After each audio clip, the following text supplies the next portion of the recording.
बिस्मिल्लाहिर्रहमानिर्रहीम। अस्सलाम वालेकुम स्टूडेंट्स आपको आज के इस वीडियो सेशन में खुश आमदीद।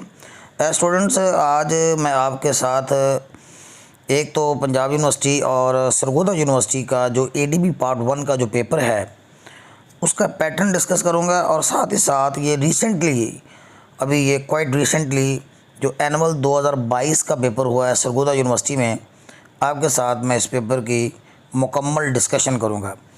स्टूडेंट्स ये 20 से 22 मिनट की वीडियो होगी और इसमें मैं आपको सेक्शन ए के क्वेश्चंस और सेक्शन बी के क्वेश्चंस दोनों ही आपके साथ डिस्कस करूंगा, शेयर करूंगा। और साथ ही साथ मैं आपको बताऊंगा कि जो पेपर के अंदर जो क्वेश्चंस पूछे गए हैं वो कहां से और कौन कौन सी स्टोरी या पोएम से लिए गए हैं। और इसके साथ साथ स्टूडेंट्स चूँकि सरगोदा यूनिवर्सिटी का और पंजाब यूनिवर्सिटी का सिलेबस और पेपर पैटर्न सेम ही है, तो आप इसको एट द सेम टाइम दोनों यूनिवर्सिटीज़ के लिए आप समझ लीजिए कि किस तरह का पेपर आपको पेपर में एग्ज़ाम में आएगा। और स्टूडेंट्स यहाँ पे मैं आपके साथ इसकी डिस्कशन भी करता हूँ और साथ साथ मैं आपको जो इसका जो पेपर किस तरह इसको सॉल्व करना था, जो स्टूडेंट्स अटैम्प्ट कर चुके हैं इस पेपर को, उनको ताकि इसके बारे में मालूम हो सके। आइए स्टूडेंट्स आगाज़ करते हैं। तो स्टूडेंट्स पेपर चूँकि ये पंजाब यूनिवर्सिटी का एज़ इट इज़ ही लिया गया है, सो दैट्स वाई आप बेहतर विजिबिलिटी के लिए मोबाइल को रोटेशन के ऑप्शन पर लगा के इसे फुल जूम पे देखिए। आइए स्टूडेंट्स पेपर का आगाज़ करते हैं। स्टूडेंट्स ये यूनिवर्सिटी ऑफ सरगोदा का पेपर है, ये जो आपको स्क्रीन पर नज़र आ रहा है, university of Sargodha annual examination 2022। और ये कोई तकरीबन 2-3 रोज़ पहले ही ये पेपर जो है ये लिया गया है। और इंग्लिश लैंग्वेज इस तरह के पेपर, यानी हमारा जो इंग्लिश कंपलसरी है हम उसको इंग्लिश लैंग्वेज भी कहते हैं, उसका ये पेपर है। और हस्बे मामूल आप जानते हैं कि ये पेपर जो है ये 100 नंबर का आपके एग्ज़ाम में आएगा और इसमें जो टाइम अलाउड है आपको 3 आवर्स हैं। अब स्टूडेंट्स इसका जो पहला क्वेश्चन होता है वो आपको पता है कि सेक्शन ए का एक इम्पॉर्टेंट क्वेश्चन होता है जिसको हम रेफरेंस टू द कॉन्टेक्स्ट के वाले से एक्सप्लेनेशन जिसमें तलब की जाती है कि आपने एक्सप्लेनेशन करनी है with reference to the context. तो यहाँ पे मैं आपके लिए थोड़ा सा और बोल्ड कर देता हूँ ताकि चूँकि पेपर के अंदर जो राइटिंग है वो उसकी जो फ़ोटोकॉपी है वो मध्यम है, तो एज़ इट इज़ जैसे ये पेपर मुझे मौसूल हुआ है मैंने एज़ इट इज़ जो है आपके साथ शेयर किया है। तो स्टूडेंट्स आइए हम इसके क्वेश्चन को देखते हैं।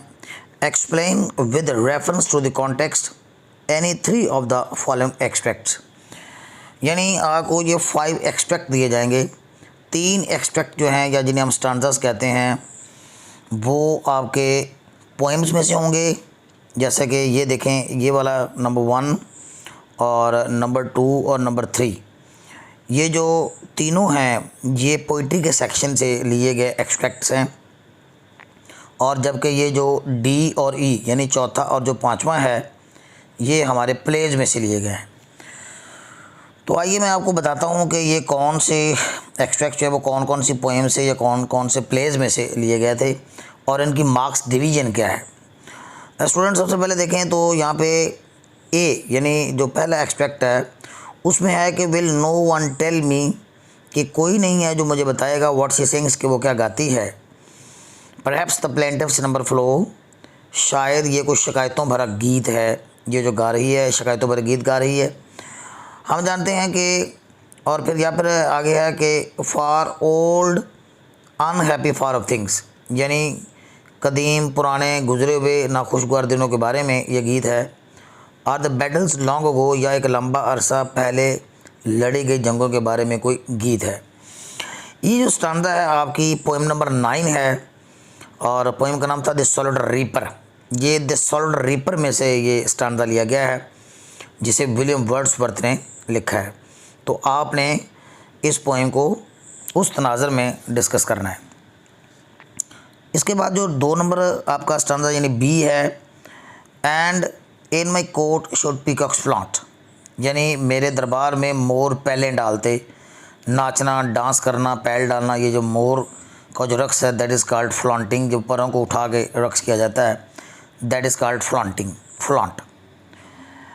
And in my forest tigers Hunt, और मेरे जो जंगल हैं मेरे जंगलात में शेरों का बसेरा होता। एंड इन माई पूल्स, और मेरे तालाबों में ग्रेट फिशेस स्लांट, बड़ी बड़ी मछलियाँ तैरती। देयर फेन्स एथवर्ड द सन, और उनके पर जो हैं वो सूरज की मानंद रोशन और चमकदार होते। ये जो 4 लाइनें हैं स्टूडेंट्स, ये वाली जिसको मैं ये सर्कल कर रहा हूँ, ये आपकी तातारी नामी पोइम है जिसे वॉल्टर डी ला मेयर ने लिखा है, यानी पोइम नंबर 2, उसमें से ये स्टांजा लिया गया है। ये दूसरा स्टांजा है तातारी पोइम का, जिसको आपने डिस्कस करना होगा।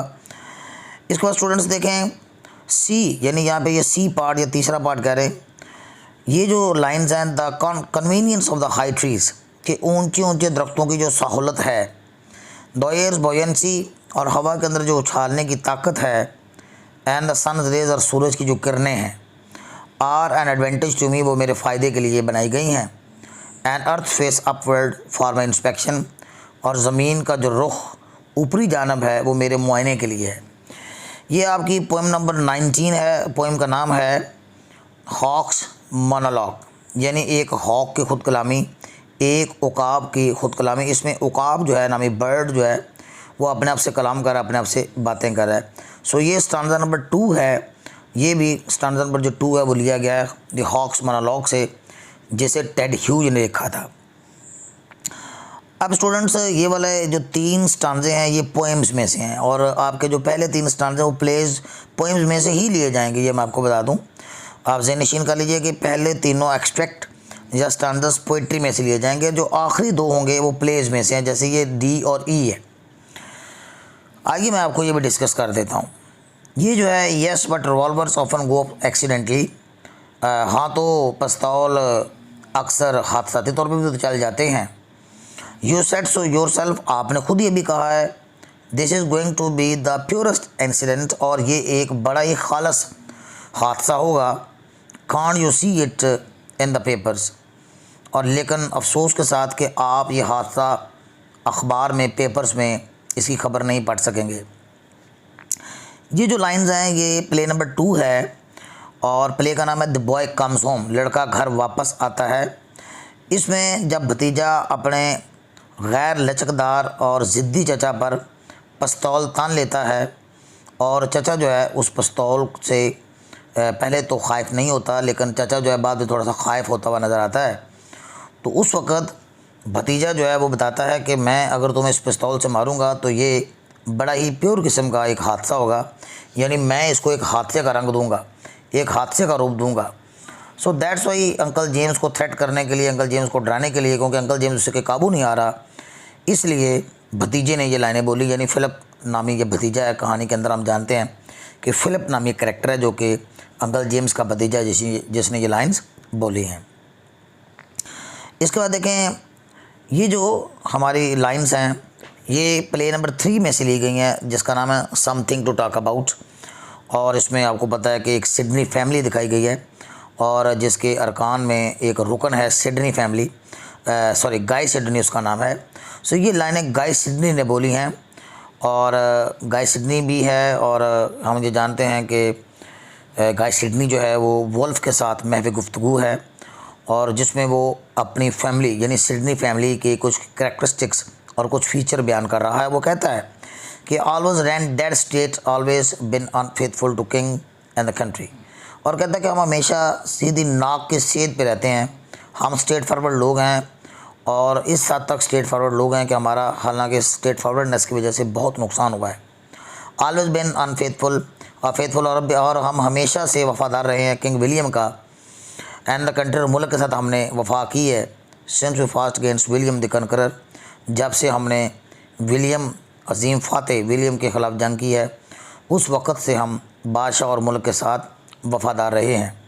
एंड गॉट डाउन, और हम नीचे चले गए। Rectitude is our strong suit, और रासतबाजी ही हमारा सबसे मेन पॉइंट है। That's why we are so dull, यही वजह है कि हमारी फैमिली जो है वो डलनेस का शिकार हो गई है, बेजारी का शिकार हो चुकी है।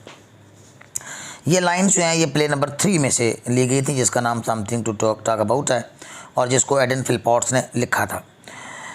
आइए स्टूडेंट्स अब हम नेक्स्ट शॉर्ट स्टोरी के पोर्शन में आए हुए जो क्वेश्चंस हैं आपको बताता चलूँ कि इसमें भी आपको जो है वो ये दो आपने पार्ट इसमें से करने हैं।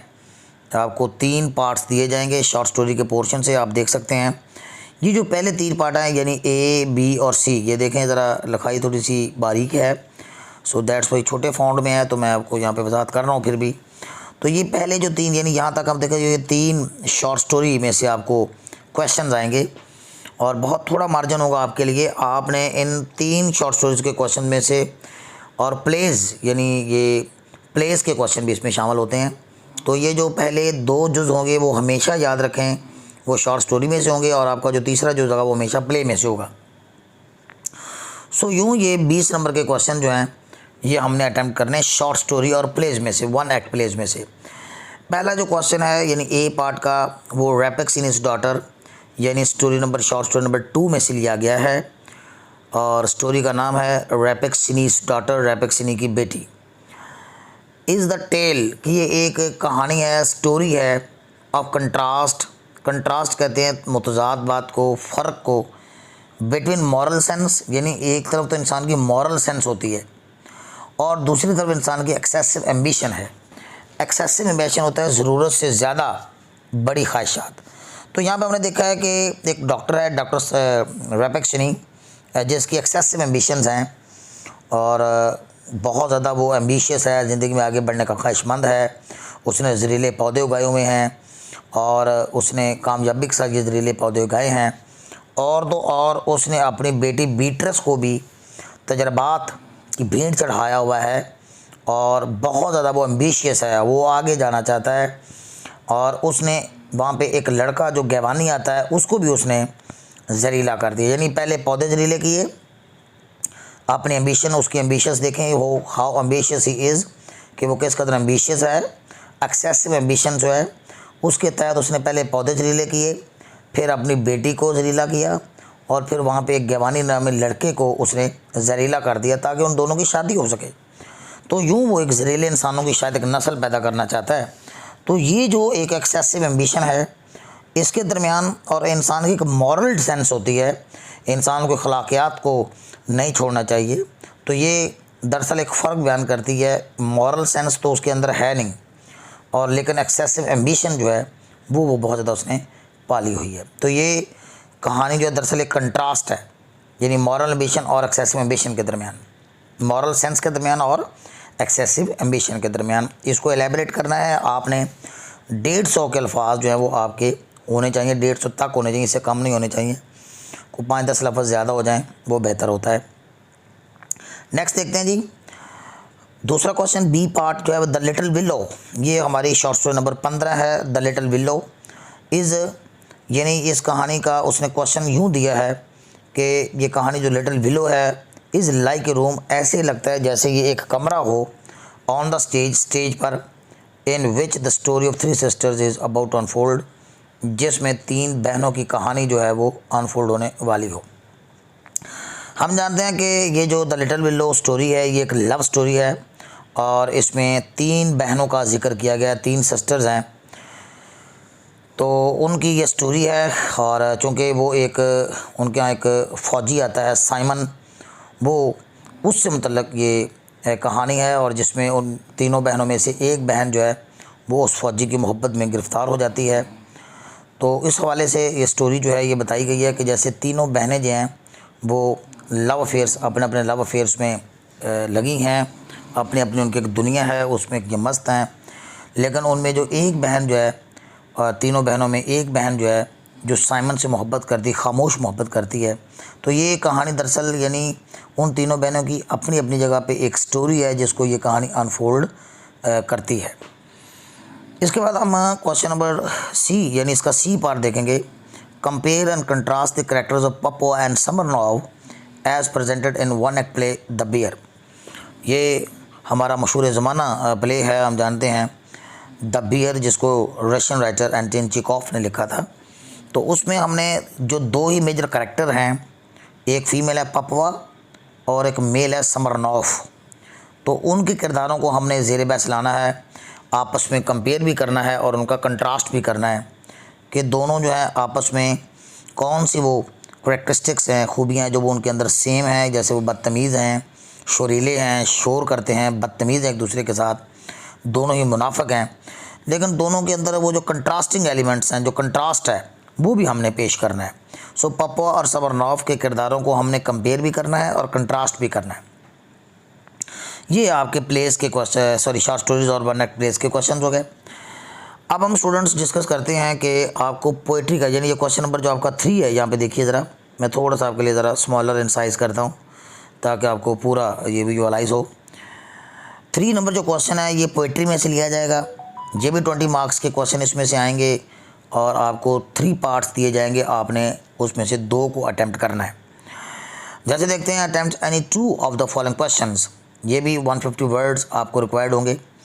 पहला सवाल है लेयर, ये आपकी पोएम नंबर 1 है जो लिखी है layer poem. Layer stresses the hectic modern life, यानी जो नज़म लेयर है जिसे हम फुर्सत कहते हैं, वो जदीद दौर के जो हेक्टिक मॉडर्न लाइफ है, ये जो हरीड एंड वरीड और फुल ऑफ तेज़ और रैपिडिटी वाली जो जदीद ज़िंदगी है, हेक्टिक लाइफ लफ्ज़ यूज़ किया गया है, हेक्टिक मॉडर्न लाइफ, उसके बारे में है।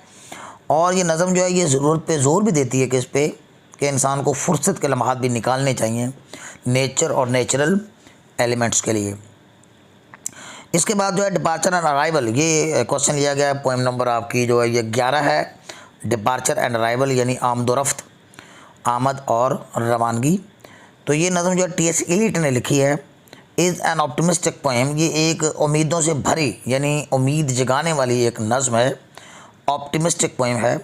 अबाउट द ह्यूमन कंट्रीब्यूशन, यानी किस हवाले से कि इंसान अपना हिस्सा डालेगा इन द प्रोग्रेसिव जर्नी, तरक्की के सफ़र में, ऑफ ह्यूमैनिटी, इंसानियत, यानी इंसानियत का जो तरक्की का सफ़र है, प्रोग्रेसिव जर्नी ऑफ ह्यूमैनिटी जो है, उसमें इंसान अपना हिस्सा डालेगा और इंशाल्लाह ज़रूर डालेगा। इसमें पोएट ने एक ऑप्टिमिस्टिक व्यू दिखाया है, यानी अपनी एक उम्मीद दिखाई है कि आने वाले सालों में जदीद दौर का जो इंसान है वो अपनी कंट्रीब्यूशन को यकीनी बनाएगा ताकि इंसानियत के इस तरक्की के सफ़र में उसका हिस्सा शामिल हो सके। तो ये नज़म जो है ये एक समरी टाइप भी ये क्वेश्चन बन जाता है जिसमें T.S. एलियट ने जदीद दौर के इंसान से इस तरह का तकाजा किया है। नेक्स्ट देखते हैं, सी पार्ट है, what does the poetess use the image of journey in her poem because I could not stop for death, यानी ये नज़म जो है because I could not stop for death, ये आपकी पोएम नंबर 13 है जिसको एमिली डिकिंसन ने लिखा था। और सवाल ये किया गया है कि शायरा ने, पोएटस ने क्यों इमेज सफ़र का इस्तेमाल किया है, जर्नी का ही इमेज क्यों इस्तेमाल किया है मौत के हवाले से। चूँकि इस नज़म के अंदर शायरा ने अपना एक जो एक फ्यूनरल जर्नी, यानी जिसे हम कहते हैं सफ़र आखरत या एक जनाजे का सफ़र दिखाया है। तो इसमें सवाल ये पैदा हुआ है कि क्यों दिखाया है ये वाला इमेज, यानी सफ़र वाला इमेज ही क्यों दिखाया है। इसकी वजह ये हो सकती है, ज़ाहिर बात है कि इंसान जो इस दुनिया में आया है और इस दुनिया में वो ज़िंदगी गुजारता है, अच्छी या बुरी या जैसी भी है, और आखिरकार उसे मौत के सफ़र पर रवाना होना है। तो ये जो जर्नी का इमेज है वो इस दुनिया से दूसरी दुनिया में सफ़र यानी कूच कर जाने का नाम है। और अलावा ये इसलिए भी दिखाया है क्योंकि शायरा समझती है कि ये ज़िंदगी जो है ये ख़त्म हो जाएगी तो फिर एक नया सफ़र शुरू होता है आखिरत का। और शायरा चूँकि ये भी बिलीव करती है कि मौत एक दोस्त है, हमदर्द है और ख्याल रखने वाली चीज़ है। सो दैट्स वाई उसके पास जो है वो, यानी उस शायरा के पास जो है मौत का फरिश्ता एक बग्गी लेकर आता है जिसमें वो बग्गी में सवार होकर आखिरत के सफ़र पे वो रवाना होती है। तो यूँ ये जो नज़म है ये एमिली डिकिंसन की लिखी गई नज़म है, because I could not stop for death, क्योंकि मैं मौत की खातिर नहीं रुक सकती थी।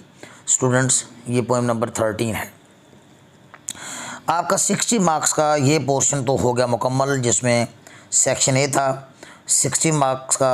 अब हम 40 मार्क्स का सेक्शन बी देखते हैं। इसमें स्टूडेंट्स आपको कॉम्प्रिहेंशन और प्रेसी दी जाती है। कॉम्प्रिहेंशन और प्रेसी जो है वो आप जानते हैं कि दिए गए पैराग्राफ में को रीड करके ओरिजिनल पैसेज, ये जो सारा आपको ओरिजिनल पैसेज इसी लेंथ का मुनासिब साइज़ का आपको दिया जाता है। और इसमें इसमें जो आपको क्वेश्चन जो हैं वो दिए जाते हैं वो इसी पैसेज से रिलेटेड होते हैं। लेकिन इसमें स्टूडेंट्स आपको जो बात वजाहत तलब होती है वो ये है कि आपने इस पैसेज को 2 से 3-4 बार पढ़ना है बमा इसके क्वेश्चंस के। जैसे देखिए ये बॉटम पे क्वेश्चन दिए गए हैं, जैसे कि हम जानते हैं कि इसमें से तकरीबन जो है ये कोई 6 से 7 क्वेश्चन जो है यहाँ से लिए गए हैं, इस पैसेज से रिलेटेड ही हैं ये क्वेश्चंस। तो आपको इन सवालों का जवाब अपने लफ्ज़ों में देना है। हम इस इबारत से यानी इस ओरिजिनल पैसेज से कुछ अल्फाज ले सकते हैं, लेकिन हम पूरे के पूरे सेंटेंस चोरी नहीं कर सकते। यानी कि सारे के सारे सेंटेंस हम 2-2 3-3 करके यानी पहले सवाल का जवाब आप यहाँ से यहाँ तक दे लें, ये नहीं करना आपने, बल्कि आपने इसकी वोकैबुलरी आप इस्तेमाल कर सकते हैं, लेकिन पूरे के पूरे एज इट इज़ सेंटेंस जो है वो इस्तेमाल नहीं कर सकते। स्टूडेंट्स, इस तरह आपका ये क्वेश्चन ही तो वेस्ट हो जाएगा। और इनफैक्ट इस क्वेश्चन की कामयाबी दरअसल डिपेंड करती है कि आपको पैसेज के साथ तक समझ आया है। तो ये जो पैसेज है, सारी बात है कि दिया गया है। अब इस वीडियो में तो बहरहाल ये थोड़ा सा मुमकिन नहीं होगा कि मैं आपको इसकी लाइन बाय लाइन ट्रांसलेशन दे दूँ, क्योंकि पैरा हमेशा हर बार चेंज होकर आता है, अनसीन आता है। बहरहाल आपको नीचे क्वेश्चन जो दिए जाएंगे मैं वो बता देता हूँ। जैसे देखें यहाँ पे इस पैसेज से मुतल्लक एक क्वेश्चन है कि how do we recognise the fundamental worth of every person.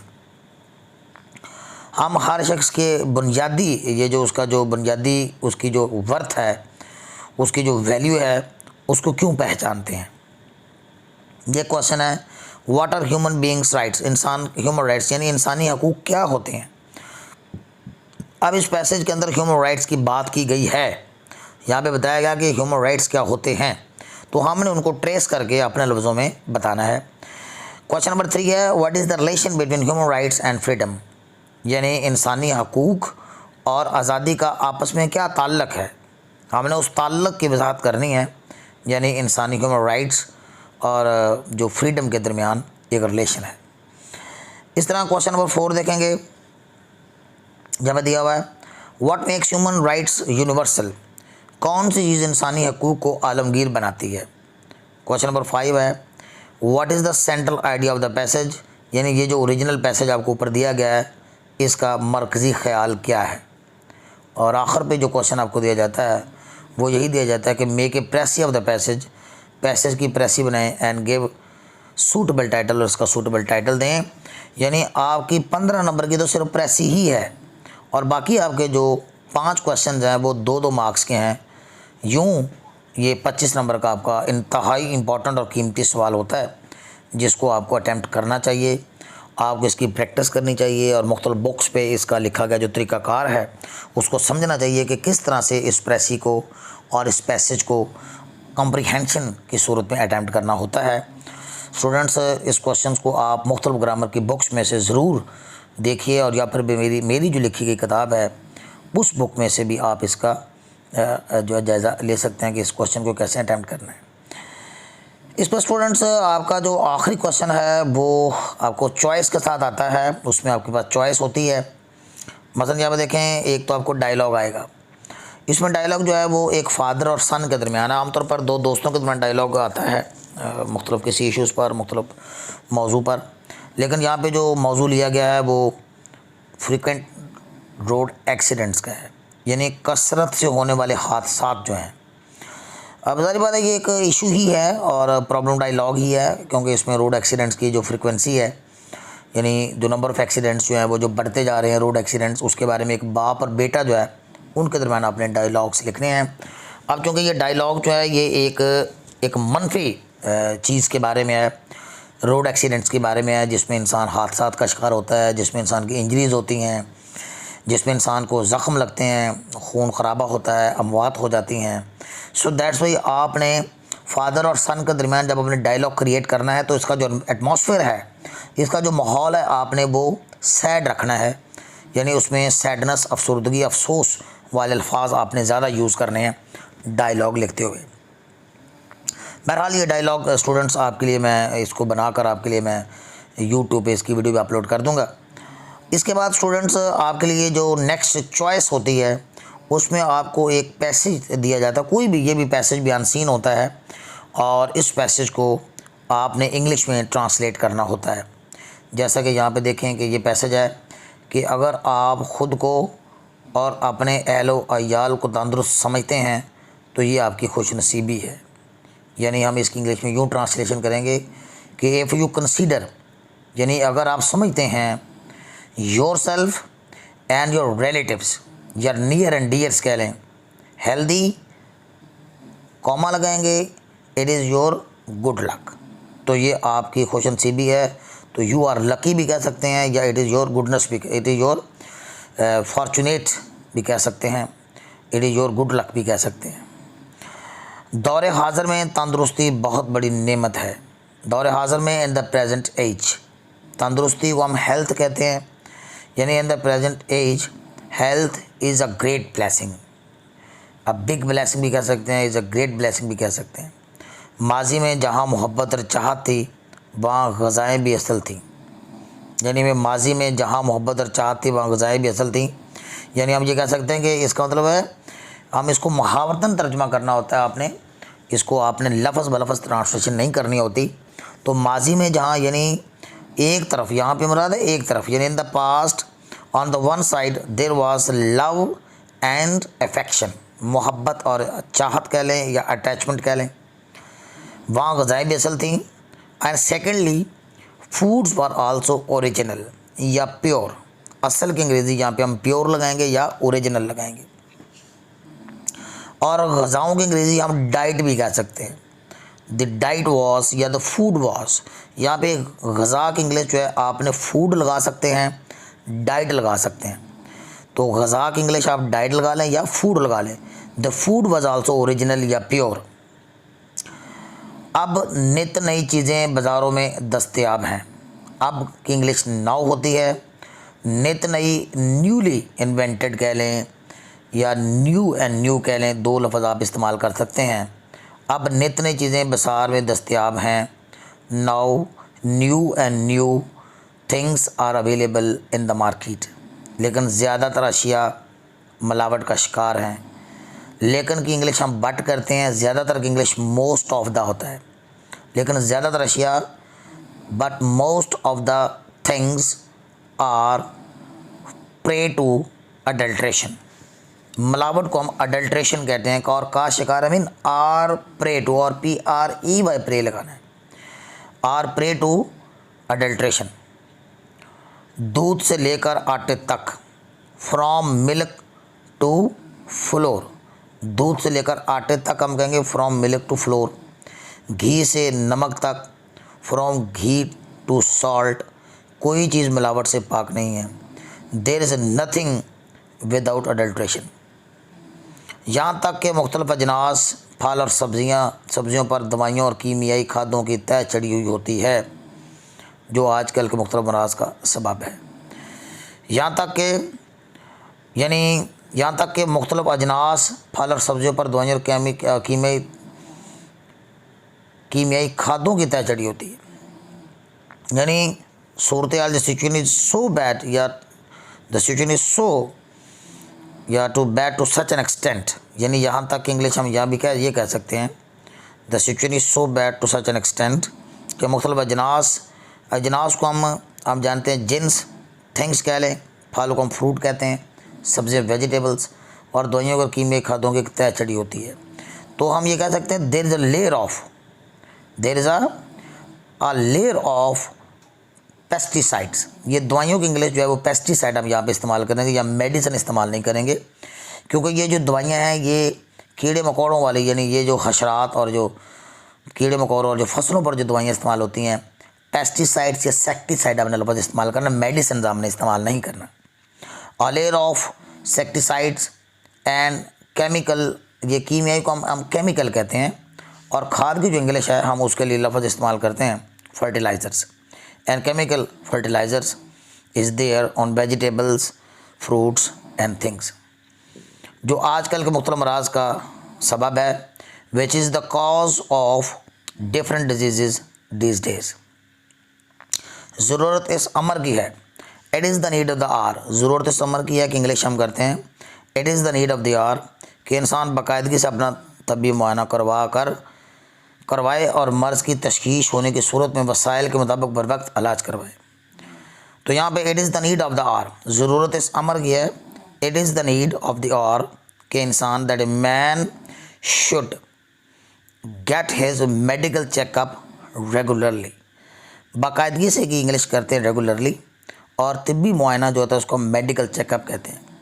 और मर्ज़ की तशख़ीस होने की सूरत में, और किस सूरत में कि इंग्लिश होती है in case of, and in case of identification, तशख़ीस को हम डायग्नोस भी कहते हैं, और in case of diagnose of disease भी कह सकते हैं, या इन केस ऑफ